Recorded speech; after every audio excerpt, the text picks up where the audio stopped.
तर महाराज आता तुम्ही बोलता बोलता म्हणले तंत्र-विंत्र मी काही मानत नाही आणि आत्ता तर तुम्ही म्हणले तंत्रविद्या करून लवकर भेटतं. म्हणजे लवकर साधना होती, पण ते काही जास्त वेळ टिकत नाही. मग हे कसं तुम्ही दुतर्फी हे काय नाही, तुम्ही बोलताय दुतर्फी कसं? म्हणायचा प्रश्न नाही. तांत्रिकांचं कसं झालंय आणि तंत्रक्रियेचं कसं झालंय, तंत्र मी मानत नाही. हां. तंत्र नाही असं नाही म्हणालो. लक्षात हं, घ्या. हं.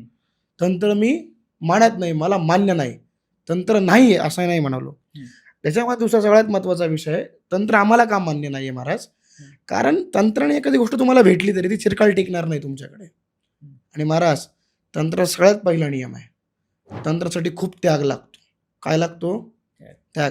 तंत्र करण्यासाठी तंत्रक्रिया करून तुम्हाला गुरुजवळ साधना करावी लागते. आणि लक्षात घ्या, सांसारिक माणसाला तंत्र सह्य होत नाही बरं का. तंत्राचा बेसिक नियम काय माहिती आहे का तुम्हाला? हं. काय बेसिक नियम? त्या तंत्र शिकताना तुम्हाला अखंड 12 वर्ष ब्रह्मचर्य लागतं. किती वर्षाचं? 12 वर्ष. किती वर्षाचं? 12. 12 वर्षाचं. 1 वर्ष ब्रह्मचर्य राहून दाखवा बरं तुम्ही मला.